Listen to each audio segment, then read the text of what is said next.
What's up, motivators? Welcome back. It's Kevin. This is PureBullFit, where we seek to demystify fitness, debunk the fitness-related bullcrap, the bullfit, if you will, and provide you with actionable information so that you can live a better, longer life.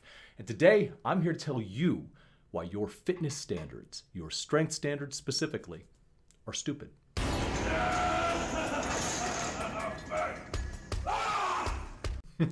All right, before anybody gets upset, let's define what we're talking about here. Strength standards as in a metric of strength to determine whether or not you are strong. And as subjective as that actually is, and as ridiculous as some of these standards are, they're really prevalent. They're all over the damn place. And they come from both relatively useful and adoptable points of view, all the way down to the patently ridiculous, and you should discard them out of hand. But before we get into all of that, I'd like to remind folks who are new here that I'm Kevin. I am a personal trainer, a health coach, co-author of the book, Sleep, Sex, Strength, Small Changes for Extraordinary Results. And if you're interested in any of our products, programs, consultations, the book itself, you can find those on PureBullFit.com, or just send me an email to PureBullFit@gmail.com. So I know that it's been well over a week since I put out a last long form video. I put out a couple of shorts just to, fill the space and whatnot. But after that last video up here where I talked very openly about my own mental health struggles, my issues with suicidal ideation, and the process that I've had to go through in order to recover from that, that kicked up a lot of emotional dust for me, and I just needed some time to go ahead and get my head straight before I devoted any energy whatsoever to creating content again. But it's not like there haven't been things that I want to talk about, so I'm taking today to film probably 3 or 4 videos, and they're all going to be released pretty close together. One a day, I imagine, over the next couple of days. So stand by for that stuff. But today, we're going to keep it a little bit lighthearted. We're going to keep it a little bit low stakes. We are going to talk about a phenomenon that I see on social media fitness all the time that drives me nuts. We're going to talk about ridiculous strength standards. On the one hand, we've got guys like Jeff Nippard who have, from their personal experience, the data that they've collected, the people that they've trained or trained with, he's gotten an idea of what he views is strong relative to your experience, to your weight, etc. And he's got all of that figured out in a video right here. You can go onto his channel and find it, and it's a good watch. And if you feel like adopting those strength standards for yourself, then do so. But you lose nothing by ignoring it altogether. It is in no way requisite and in no way determines for you whether or not you are A, strong, B, getting stronger, or worthy to be in the gym at all. All the way on the other end of the spectrum, we have this ridiculous freaking nonsense. Now, however well-intentioned this might be, what you have here is absolute nonsense. You've got beginner, intermediate, advanced, elite, and master strength scores based off of what? What seems like arbitrary numbers that are very common, regular goals that people chase. You want to start with a 135 bench, then you're chasing 185, then you're going for 225, etc. But this doesn't take into account experience, age, your size, your body weight, none of it. None of this is with context or anything that would actually matter, and it's absolutely refined only to include powerlifting metrics of strength. The big problem with this is not how this guy used it, but how I've seen it used since, which is folks saying if you can't do this, you don't belong in the gym. And that is absolute, utter frickin' nonsense. For starters, these are achievable weights by just about anybody's standards. With enough work, with enough specific focus, I believe that anybody can reach these goals. To use myself as an example, and I'm a legitimate example, I didn't start lifting for strength until I was about 35 years old, and I fell in love with strongman training. And if I, somebody with 5 herniated discs, 1 functioning kidney, degenerative joint disease, 2 major muscle tears, can reach these numbers in just 3 to 5 years, starting as late as I did in my life, they're really not that hard to reach, are they? And let's not pretend for a second that I've always been a big guy. You want to see me when I graduated boot camp? By the time I left the Marine Corps in 2012, I could only bench 225 maybe 3 to 5 times. Since then, I've managed to do it 25 times, and that is a lot of eating and a lot of intentional effort put towards putting on as much weight as possible. I would now weigh 100 pounds more than I did when I graduated boot camp, and about 50 pounds more than my highest weight that I ever had while I was in the Marines. Was I not strong in the Marine Corps? I think that's a patently stupid statement. I was strong in other ways than I am now. The fastest 3-mile run I ever had was not a perfect score, but I ran it in 20 minutes and 22 seconds. I could do 31 pull-ups. I could put myself through more pain than hopefully the average person ever experiences in their life. I was capable of a lot of things that would easily be associated with strength. but I couldn't deadlift, squat, or bench very much at all. So yeah, I don't subscribe to such a narrow view of what strength can be defined as, using arbitrary numbers pulled out of thin air and a very narrow scope of exercises. I think that's absolutely ridiculous, and I do not subscribe to it. And the reason that this is coming up is because in a conversation with a couple of the younger kids that work out around me over at the gym I go to, one of them said something that caught my attention. They were talking about, their strength goals, and every time they hit one, they just wanted to get it even higher. They hit 135, they wanted 225, etc. Perfectly natural.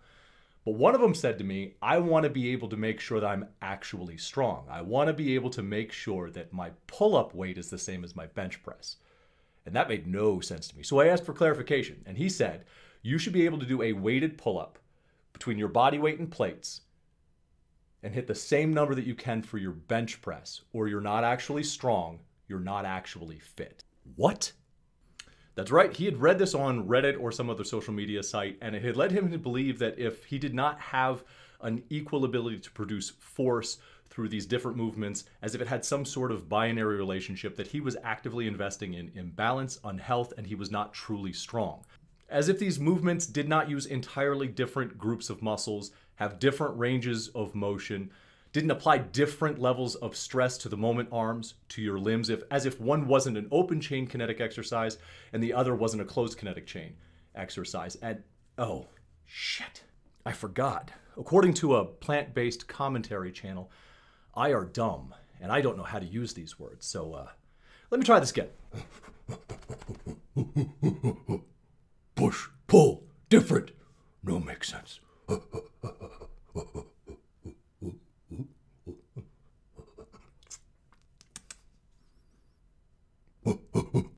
Is that better? Apparently, somebody that I have talked about in the past, like a full 2 years ago, still has heartburn about it.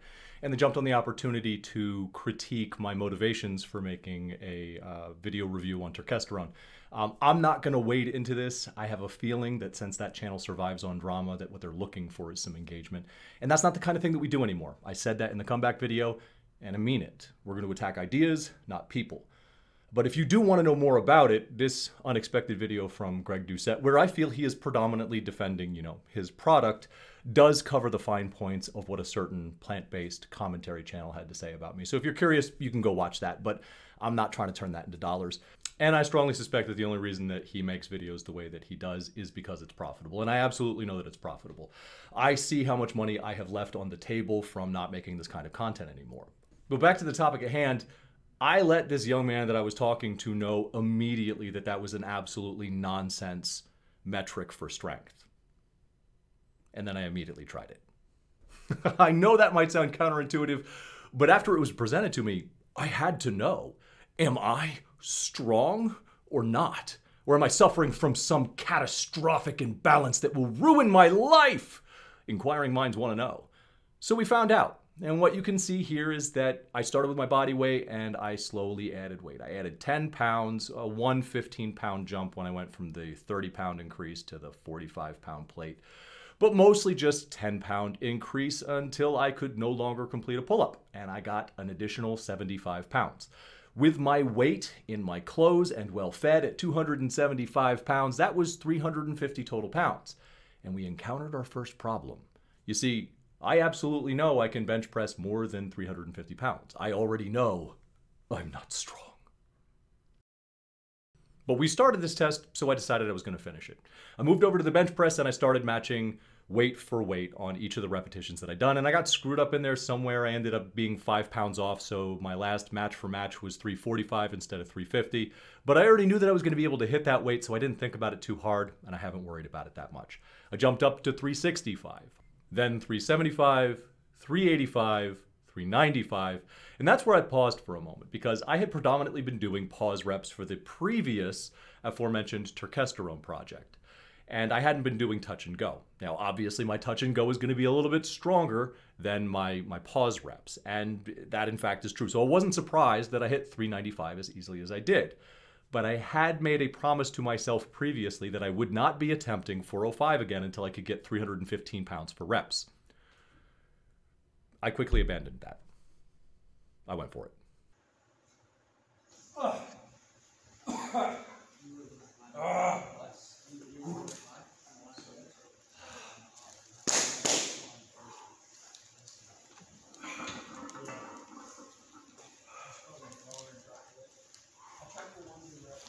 Bryce, let's go.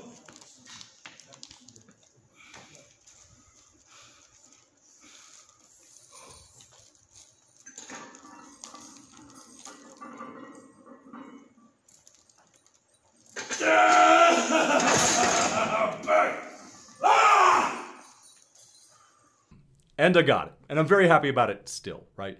You may have recognized that sound from the new intro. That is the yell that you hear in the new intro. This is the first time that I hit 405 under my own power, without the assistance of something like a slingshot level wrap around my elbows since my surgery, so I'm very, very happy about it. And it's a weird thing for me to say I'm back about, but that's how I feel. I felt like hitting that again, I proved to myself that I could do at least that, and it is motivating me to chase my former numbers that I used to be able to do pre-surgery with a belt on the deadlift and the squat, without a belt because I cannot really wear one anymore. It feels like the hernia patch is just going to explode out of my body when I create that much intra-abdominal pressure. And that leads us into our next topic, which is the Turkesterone update. Did all of my gains vanish? No, and I didn't expect them to either. I have seen a decrease in my recoverability. I don't recover as much as I did while I was taking the supplement, and that is very, very evident to me. And it's resulted in me only being able to train about 4 days a week. I try really hard to hit that 5 and even a 6th day, but the recovery is just not there. I'm telling you straight, guys. Fortunately for me, you maintain strength a hell of a lot easier than you gain it to begin with. So it didn't take as much effort to keep it around, and it's evidence that it's still there by the 405-pound touch and go bench press. Your touch and go bench press is a little bit more than your pause bench press. As you can see here in this video, my all-time best was 420 pounds. Nice. And at that time, my pause bench was 410 pounds, so about a 10-pound difference. So if I can pause rep 390 with a little left in the tank, and I can touch and go barely 405 pounds, that's about the same amount of difference. And to me, that says my strength hasn't gone anywhere. In retrospect, not in advance, you unmitigated tool. In retrospect, that speaks to me of the increased recoverability, leading to increased training, leading to increased growth. And that's how that works. And I explained all of that in my video. It's almost as if every question that was raised was answered. Oh well, it's funny how this stuff works. What I want to see is what everybody else in the conversation who's having an authentic, legitimate conversation wants to see, and that is more research, actual, verifiable, repeatable research that demonstrates a mechanism of action, identifies it, and then digs a lot deeper into possible long-term side effects. Because I am not a person who believes that anything that benefits you doesn't have a possible side effect. It's all about dosage, even exercise. If you exercise too much, you can actually do yourself harm. Because resistance training, strength training, endurance training without recovery is just damage. So if strength is subjective and strength metrics are not objective, certainly not predictive of whether or not you're worthy to be in the gym, what is useful? Well, personal challenges are. For instance, I am currently trying to build the capacity to do 20 full repetition pull-ups with 300 total pounds of weight between my body and the plates. Meaning no matter how much weight I drop on this transformation that I'm doing in Michelle McDaniel's transformation group, I'm going to add more weight to equal 300 pounds so that I am still lifting 300 pounds for those 20 reps. I started off here, and as you can see, I got 8 repetitions. In the training sessions since, I've gotten 9 once and mostly 8 and 9/10. So I'm still building that capacity. But I'm confident that I'm going to be able to get to that this year. And when I hit my goal weight of 250 pounds, where I am happiest, where my performance is good, my strength is good, and I'm adding 50 pounds of plates for these pull-ups, I'm going to get that 20. That's a goal that I am working towards. Does it mean I am strong? Maybe. Who cares? It's what I want. It's arbitrary. It is a number that I decided upon. But it's a goal that motivates me to continue to train, to continue to work hard, and try and progress. And ultimately, that is what you should be trying to do. Our strength will wane. It's about building inertia to live as long as possible, as well as possible. At the end of our days, we will not be as strong as at the peak of our days. That is a reality. So we can hyper-focus on these moments, these snapshots in time, and base our value off of some arbitrary number that some jackwad outside of us pulled out of thin air and applied to us and said, "You're not strong because you can't do this." Screw that. Don't do that to yourself. That's moronic. No. Instead, challenge yourself, inspire yourself, find something you want to chase, and then chase the hell out of it. And if this kid that I was talking to in the gym puts a lot of value in the idea of having an equal bench to his weighted pull-ups, and that motivates him to train, that's fine. Just don't let somebody else decide that for you. That's it for me. We're going to end the video here. So same as always, if you liked the video, they got a button for that. If you didn't like the video, they got a button for that too. Either way, let me know about it in the comment section below. And until I see you guys in the next video, take care of yourselves, take care of each other, and go fit yourself.